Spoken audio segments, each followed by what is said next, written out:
खबरदार, आज इस बड़ी सभा में जनकपुरी के महाराज जनक जी ने अपनी पुत्री सीता का स्वयंवर रखा है। इस बड़ी सभा में दूर दूर से आए हुए राजे महाराजे इस सभा में पधार रहे हैं। इस सभा में आए हुए क्षत्रिय दूर दूर से महाराज द्वारा लिए हुए निर्णय पर जो भी इस धनुष का चिल्ला चढ़ाएगा वही सीता का पति कहलाएगा। महाराजाओं के महाराज, चुनैनी के महाराज हमें पधारते हैं।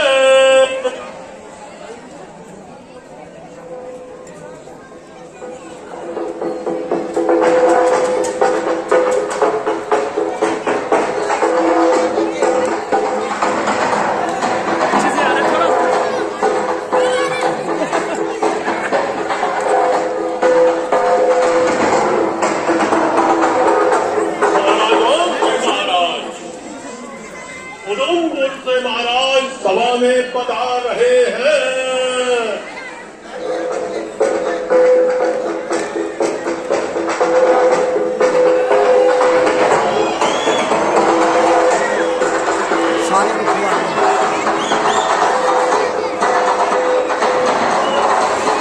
महाराजाओं के महाराज, जनैनी के महाराज सभा में पधार रहे हैं।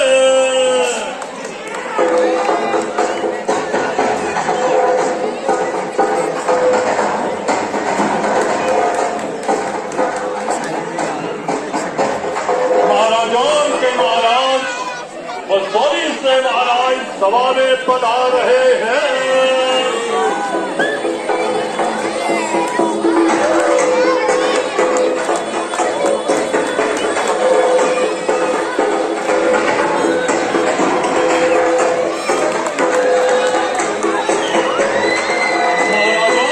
महाराज अखनूर के महाराज सभा में पधार रहे हैं।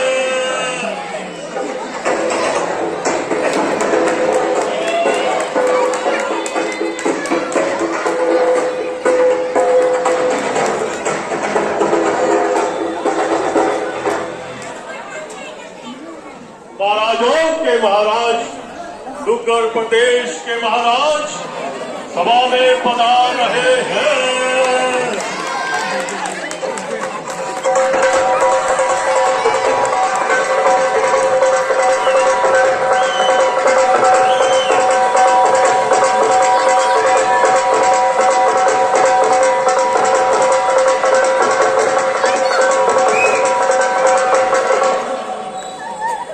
आज इस बड़ी सभा में गुरु मुनि विश्वामित्र जी और उनके साथ उनके शिष्य राम लक्ष्मण सभा में पधार रहे हैं।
जनक जी और उनकी पुत्री सीते सभा में पधार रहे हैं।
मंत्री जी, जो हमारी प्रतिज्ञा है जनकपुरी के वासियों को और आए हुए राजाओं को उच्च सभा में सुना दी जाए।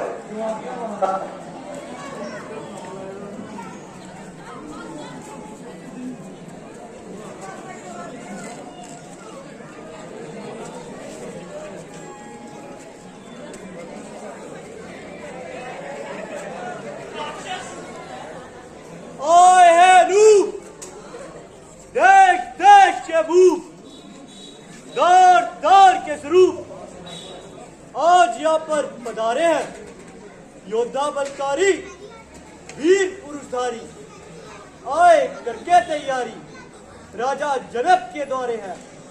पड़ी है कमान जिसे होवे अभिमान, उठे क्षत्रिय जवान बल देखने तुम्हारे हैं।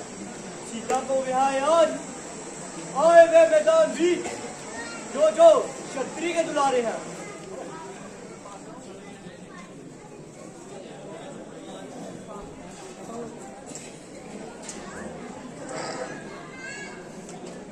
आज राज्यसभा में पधारे हुए क्षत्रिय वीरों, आज आपके बल और पराक्रम की परीक्षा का समय है। जिस किसी को भी अपनी वीरता का भरोसा हो वह मैदान में आए और इस धनुष का चिल्ला चढ़ाए। जो क्षत्रिय कुमार इस धनुष का चिल्ला चढ़ाएगा वही सीता का पति कहलाएगा। इसलिए आओ और अपनी बहादुरी के जोहर दिखाओ।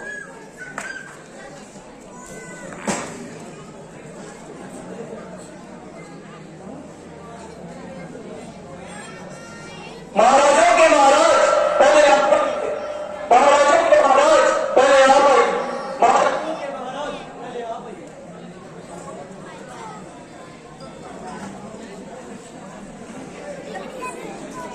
चिल्ला चढ़ा दूंगा एकदम पास रहता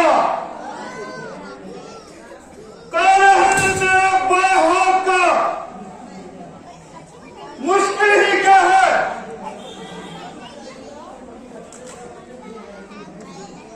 ये हरामी है मुझे, ये लकड़ी का है या किसी और का हुक्म।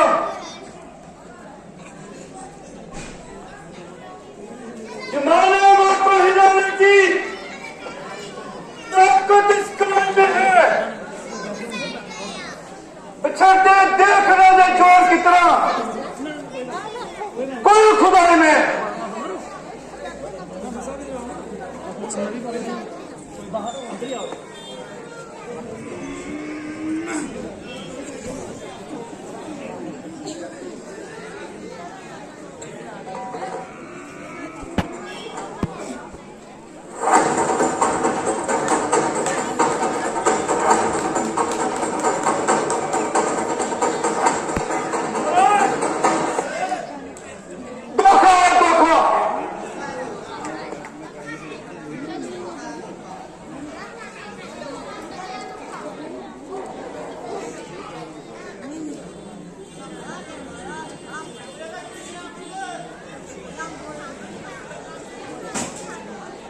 महाराजों के महाराज अब आप आइए। महाराज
हेलो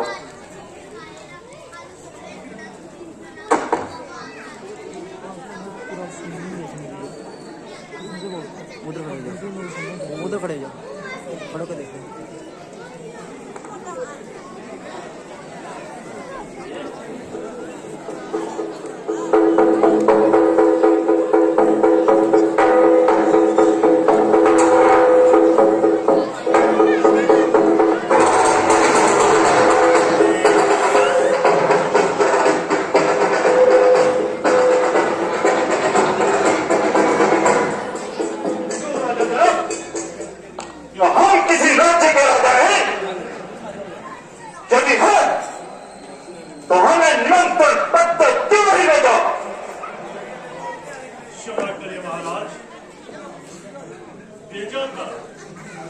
किंतु भारी बारिश और तूफान के कारण वो पत्र आप तक नहीं पहुंच पाया।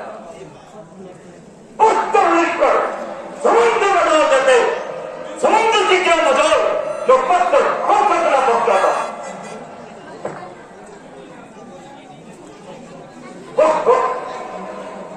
शंकर का क्या मुझे 2 दिन के छोकरे शक्ति कहो एक पीढ़ी की पत्थर में ठोकरे। लोगों में आज फैला हुआ जिसका नाम है इसको ठोकर तोड़ना रावण का काम है। परंतु नहीं, ये जाप मेरे पूज्य देव शिव महाराज का है। इसको तोड़ना तो क्या निराधार छूना भी पाप है। ओहो, जनक ने कैसा विचित्र जाल फैलाया कि शिव का धनुष तोड़ना ही सीता के विवाह का प्रतिबंध बनाया। ओहो, कैसा नीच ख्याल, कितनी गहरी चाल कि रावण अपने गुरु का जाप तोड़ नहीं सकता और सीता से नाता तोड़ नहीं सकता। कपटी की कपट चाल सफल हुई और रावण की योजना निष्फल हो गई। इसलिए अब चल अपने दूसरे कामों में भी विलंब क्यों कर। वक्त आएगा तो ये भी देखा भाला जाएगा, इस अपमान का बदला तोड़ा जाएगा।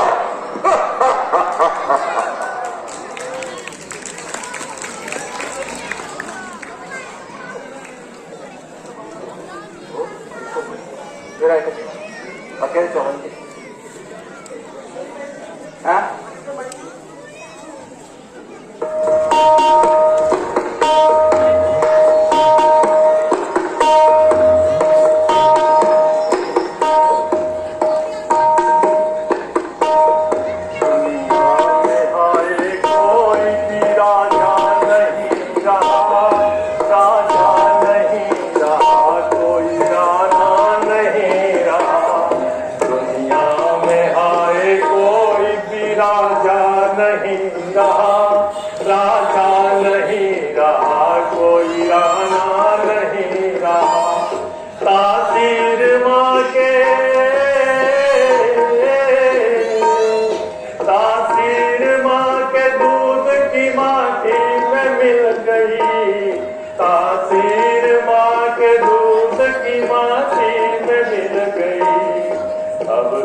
का जमाना नहीं रहा, राजा नहीं रहा, कोई राना नहीं रहा।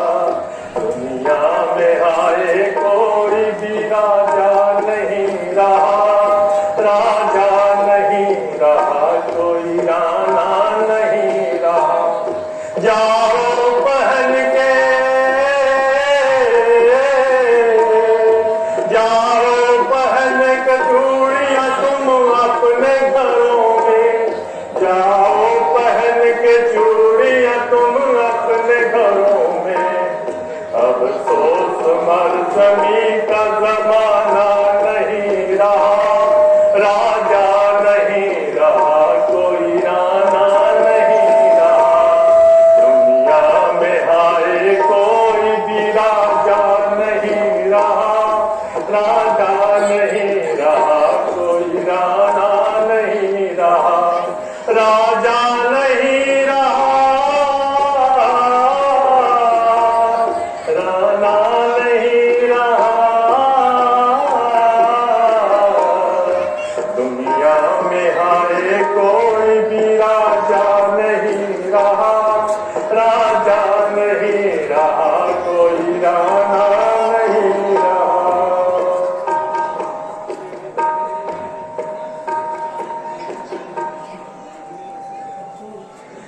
अफसोस पृथ्वी वीरों से खाली हो गई, क्षत्रिय वंश का अंत हो गया।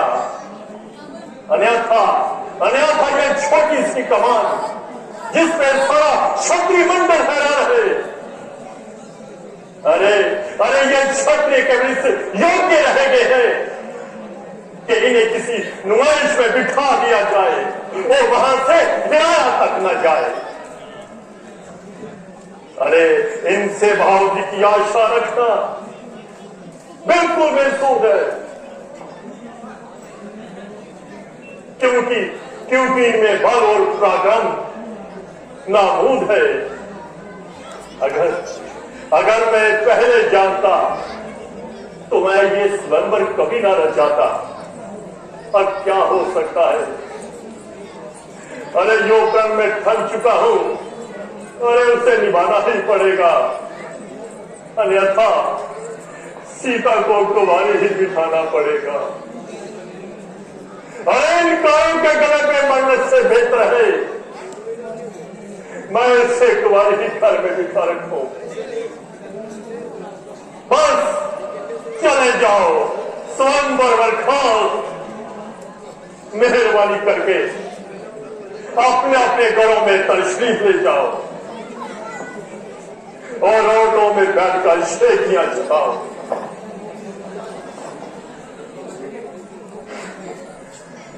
प्रकट हो गई है वीरता इस वीर मंडल की।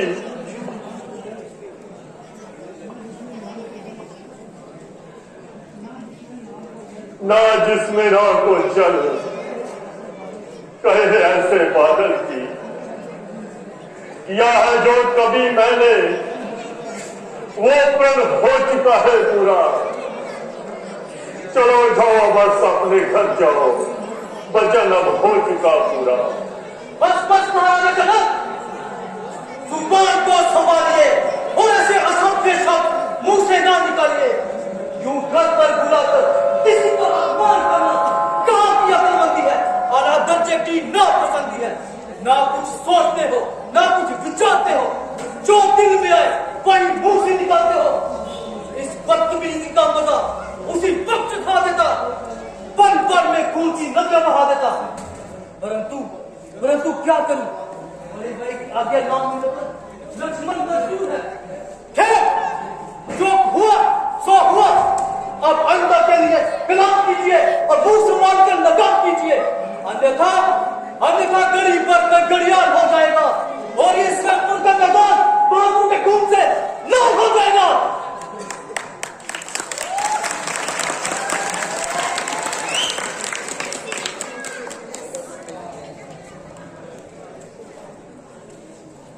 शांत बेटा लक्ष्मण, शांत। जरा धीरज से काम लो और थोड़ी देर के लिए गुस्से को थाम। महाराज जनक ने स्वयंवर का सम्मान किया है, ना कि कोई जंग का ऐलान किया है। जब तुमने इस धनुष को हाथ नहीं लगाया तो तुम्हारी बहादुरी में फर्क कैसे नजर आया? बेशक तुम्हारी बहादुरी में कोई शक नहीं है, परंतु राम के होते हुए तुम्हें बोलने का कोई हक नहीं है। जाओ अपना आसन ग्रहण करो। गुरु जी देखते नहीं किस तरह कैंची की तरह जुबान चला रहे हैं और हर एक की इज्जत मिट्टी में मिला रहे हैं। महाराज जनक की बदजुबानी तो बढ़ती जा रही है और ये समझो कि इनकी मौत इनके सर पर सवार रही है। अब मुझे अवश्य ही सूर्यवंशी तलवार संभालनी पड़ेगी और इनकी हवा ठिकाने लगानी पड़ेगी। गुरु जी लक्ष्मण में बिल्कुल भी बर्दाश्त नहीं और ऐसे कड़वे शब्द सुनने की आदत नहीं। अब सिर्फ आपके हुक्म का इंतजार है, फिर जनक का सर और मेरी तलवार है। शांत बेटा लक्ष्मण, शांत। महाराज जनक ने जो कुछ भी कहा है केवल इन कायरों के लिए कहा है, जो इस धनुष को तोड़ना तो दूर उठा भी नहीं सके। देखो देखो महाराज जनक के मुखमंडल की ओर देखो, उनकी आंखों पर पानी फिरे जा रहा है और उनकी कामना का फूल मुरझाया जा रहा है। ऐसे समय में क्रोध आना स्वाभाविक होता है। बेटा राम, तुम ही लक्ष्मण को समझाओ।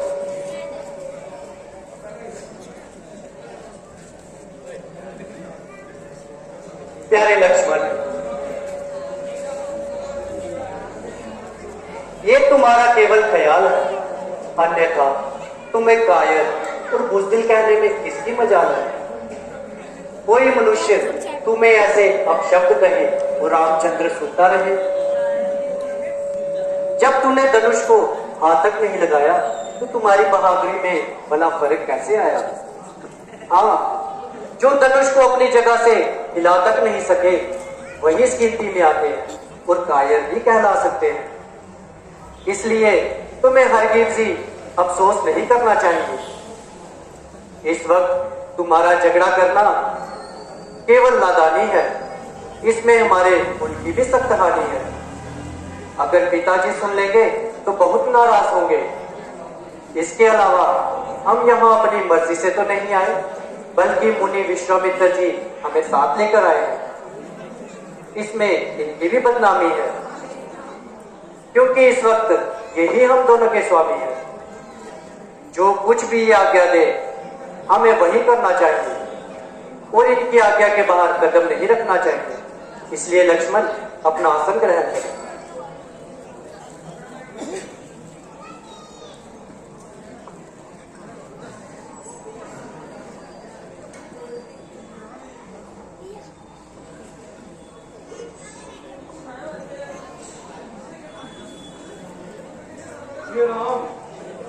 तो अब किस बात का इंतजार है?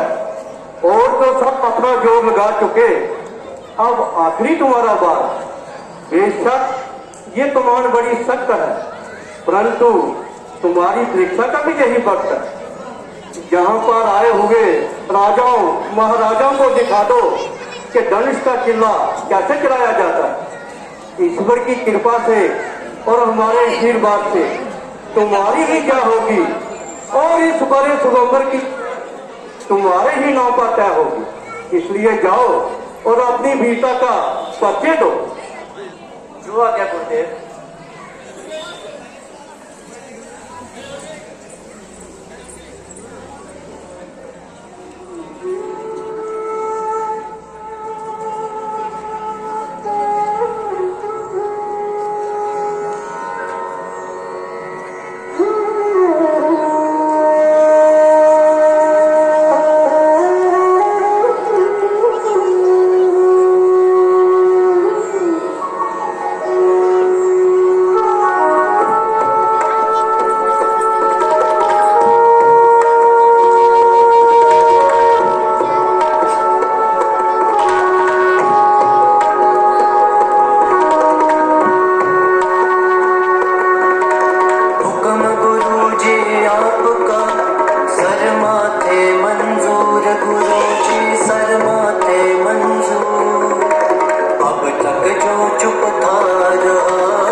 कैसे चलता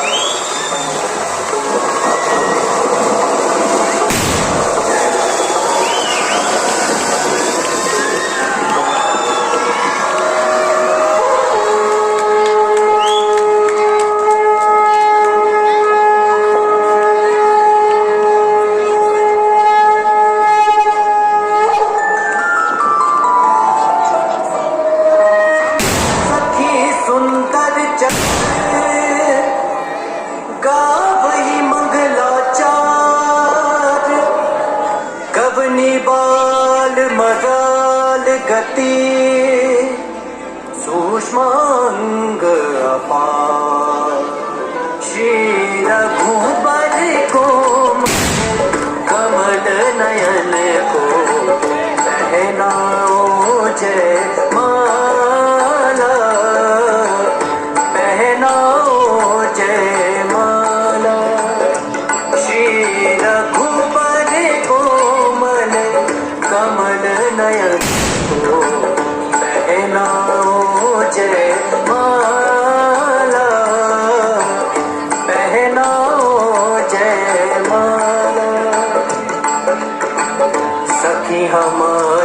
सिए सोहित कैसे छवि गण मध्य महाछवि जैसे हर सोच के मान सुहाई विश्व विजय शोभा छाई तन कछु मन पद्म उठाऊ गूढ़ प्रेम लगी पर न कहूँ चाय समीप राम छवि देखी कही जिन कुंवर चित्र अवरी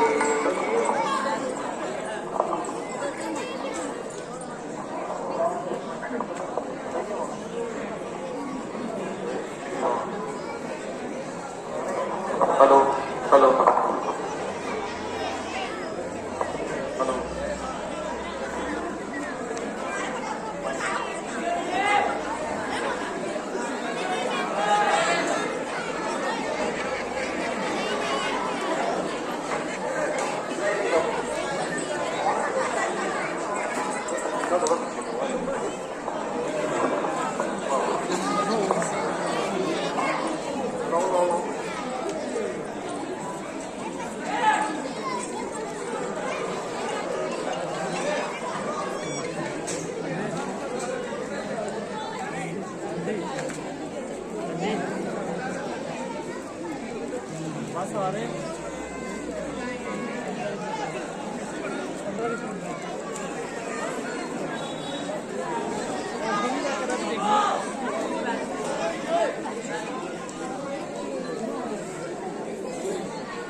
हेलो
पहाड़ों तक कि नेकी हिल गई, आ गया मुख पर पसीना और मन हुआ, क्या कारण आज शंभू जाग का बदल हुआ। प्रणाम मुनिराज, आइए आसन ग्रहण कीजिए। मेरे लायक जो भी सेवा हो शीघ्र करिए। तुम इन मीठे वज्रों से मुझे नहीं बहला सकते मूर्ख जनक। हम महेंद्रगिरी पर्वत पर घोर तपस्या कर रहे थे कि शिव धनुष टूटने की ध्वनि सुनाई दी। अरे किसने किया ये दुस्साहस? जल्दी उसकी सूरत बता, वरना चुपट कर दूंगा। जितना भी पृथ्वी में हजात करा सब पलट कर डालूंगा। मिटा दूंगा उस जमीन को जिस जमीन पर है राज तेरा, उठा दूंगा सबको जिस सर पर है ताज तेरा। सच बता दुनिया में शत्रु मेरा दरबार में, अन्यथा तेरा राज्य अब चोरों ने संसार में। महाराज इतना क्रोध न कीजिए। शंभू जाग तोड़ने वाला कोई शिव का ही प्यारा होगा। जिसने ये अपराध किया है वह सेवक आपका ही होगा। सेवक? कौन सेवक? किसका सेवक? शंभू जाग तोड़ने वाला मेरा सेवक? अरे सेवक तो वह कहलाता है जिसका सेवा में दिल हो, जो बैरी से काम करे वह काट डालने के काबिल हो।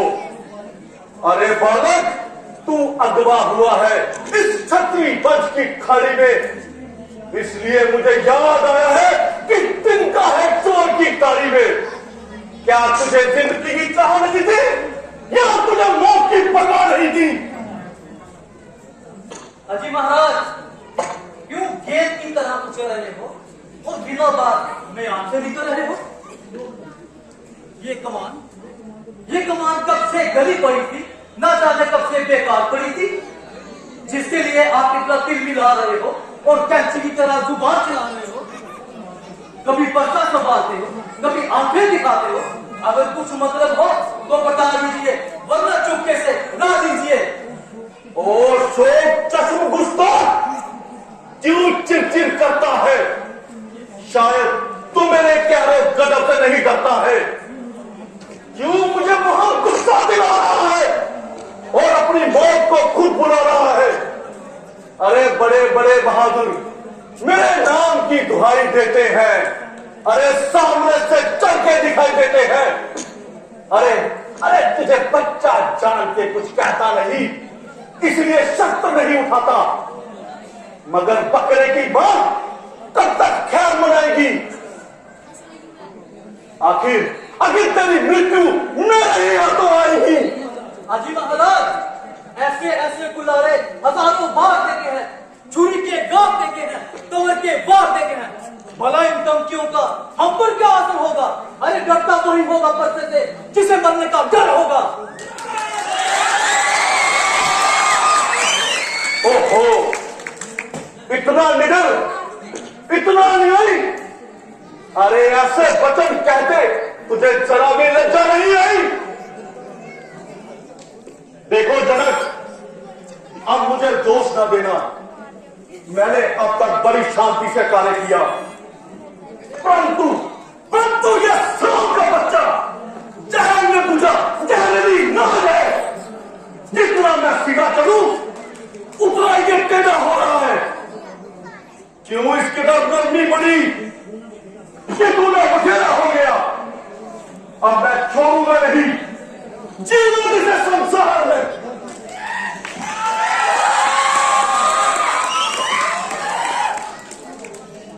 महाराज क्यों बच्चे से नाहक लड़ाई करो?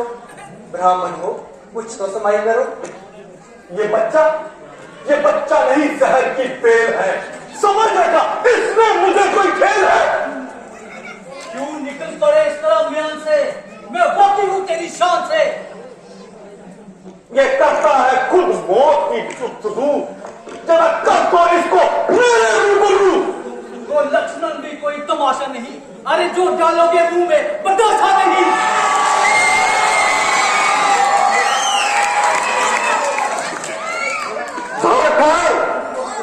तुझको अभी बताता हूं मैं, तुझे मजा सरकशी का चखाता हूं मैं।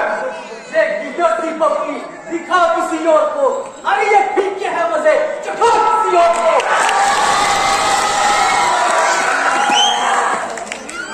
शराफत तेरी साफ दिखला रही है, तेरी मौत तेरे सर पर मंडरा रही है। महाराज, लक्ष्मण तो अभी नादान है, आपको भी वो आज बदगुमान है। मैं देखो मुझे दान दिखला रहा है, मेरी इज्जत को हुरूम कर रहा है। मुनिराज, वह कहने से मेरे नर्म हो गया, आपको नाहक पे भ्रम हो गया। खूब इसी का नाम नरमी है। वह मुझे बातों में चढ़ा रहा है और मेरी नकलें उतार कर मुझे और भी चढ़ा रहा है। सामने से चला जा, अरे वरना कच्चा चबा जाऊंगा।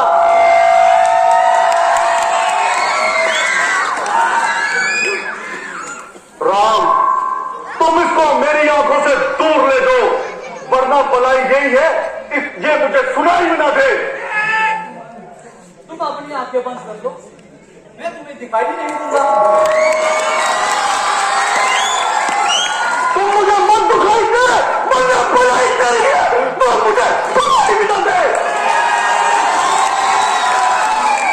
अरे इसका इलाज तो बिल्कुल आसान है, तुम अपने कानों में उंगलियां दे दो, तुम्हारे लिए चारों तरफ सुल्तान है।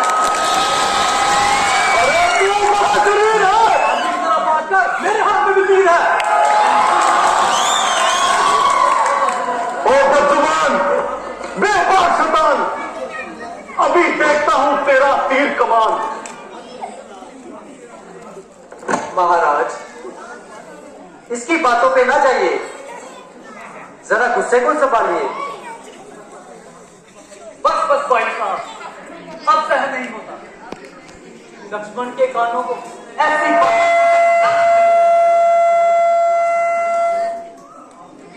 आपने व्रता ही इनको महाराज महाराज कहकर इनका दिमाग आसमान में चला दिया। आपकी नरमी ने इनका हौसला और बढ़ा दिया। अब मुझे अवश्य ही कमान संभालनी पड़ेगी और इनकी हवा ठिकाने लगानी पड़ेगी।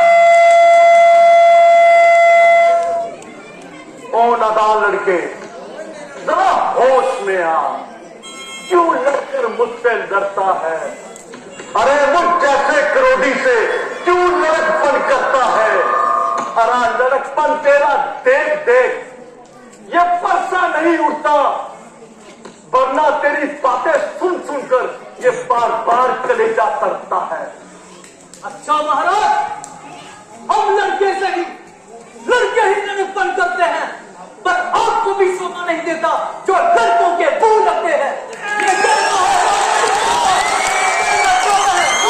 ये अपराध होना पड़े महाराज, तो ये शांति ब्राह्मण में आईने को मीठे बदल क्या बोले तो क्रोध सर पर चढ़ाया, तो ये बोल थे इसलिए चुने लाया। अच्छा महाराज, हम अपराधी ही सही, हमने ही ये जहर तोड़ा है, आपको भी जो चीज दिया है कर लीजिए। जैसे धनुष हमने ही तोड़ा है। अरे दूर, साक्षात शरारत की मूर्त, अब तू इतनी जुबान चलाने लग गया, मेरी इज्जत को खाक में मिटाने लग गया। वही बात हुई रंग की, जब जब तू होने लगी, आपसे तू से तू होने लगी। खबरदार हो जा और होशियार हो जा और मरने के लिए तैयार हो जा। तुझे मारने में अब मैं बिल्कुल भी देर नहीं करूंगा और एक ही बार में तेरी हड्डियों का सूरमाना बना दिया तो परशुराम मेरा नाम नहीं। हे नाथ, इतना क्रोध न कीजिए और इस प्रकार अपने मन को भारी क्लेश न दीजिए। लक्ष्मण, तो भी बालक है। इसके अपराधों को इसका ज्ञान समझकर क्षमा कर दीजिए। हो, अब समझा। इसमें तुम दोनों की एक प्रकार से मिली भगत है। और राम जितना ये अपराधी है उतना ही तू करूर है। महाराज, ये आपने अच्छी रीत निकाली। अपराध ये कर रहा है और भली बुरी मुझे भी कह डाली। सच कहा है किसी ने, नीम कड़वा है उसे कोई पशु खाता नहीं। जल समुद्र का है खारा, काम में आता नहीं। है मेरी अधीनता से ही ये सारे घोंसले आप चढ़ते ही के जिस कदर हम पीछे ढले। हाँ, तुझे भी धनुष तोड़कर बड़ा अभिमान हो गया है। जरा ये तो बतला, तू कब से बलवान हो गया है? महाराज, मैं कह तो चुका हूं, हमें बालक जानकर हमें क्षमा कर दीजिए और यदि हमारे लायक कोई सेवा हो तो आज्ञा कीजिए। दुनिया में केवल दो ही राम हैं। एक तो स्वयं भगवान विष्णु भगवान के अवतार राम और दूसरा परशुराम। अगर तुम वास्तव में वही राम हो तो मेरे इस धनुष का चिल्ला चढ़ा के दिखाओ, अन्यथा गुरु शिव भगवान की सौगंध खाता हूं कि तुम दोनों भाइयों समेत जनकपुरी में जो भी शिव धनुष टूटने का साक्षी होगा उससे कल का सूरज तक नहीं देखने दूंगा।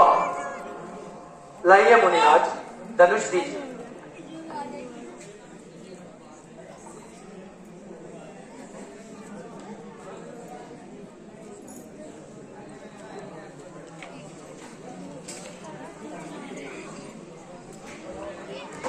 धन्य हो दशरथ नंदन, तुम धन्य हो। अब मेरा सारा भ्रम दूर हो गया, मन का अहंकार दूर हो गया। निसंदेह राम अवतार हो चुका है। भगवान, बस भगवान, ये बाण उतार दीजिए। अब मुझे पूर्ण इत्मीनान हो गया है। परंतु मेरा इत्मीनान अभी नहीं हुआ। कैसा प्रभु? मेरा इत्मीनान ऐसा कि जब मेरा बाण किसी कमान पर चढ़ जाता है तो बिना किसी की जान लिए वापस नहीं आता। तो ये किसकी जान लेगा प्रभु? तुम्हारी लेगा और किसकी? नहीं नहीं भगवान, मुझे माफ कर दीजिए। ठीक है, मैं तुम्हें इस शर्त पे छोड़ता हूं। आगे से कभी किसी क्षत्रिय के मुकाबले पर नहीं आओगे और कभी शस्त्र नहीं उठाओगे। महाराज, मैं आपको वचन देता हूं कि अभी से विंध्याचल पर्वत पर जाकर आज से ही अपनी पूरी जिंदगी उज्जवल ध्यान में लगाऊंगा। अच्छा, ये इसका निधान। बोल सियापति रामचंद्र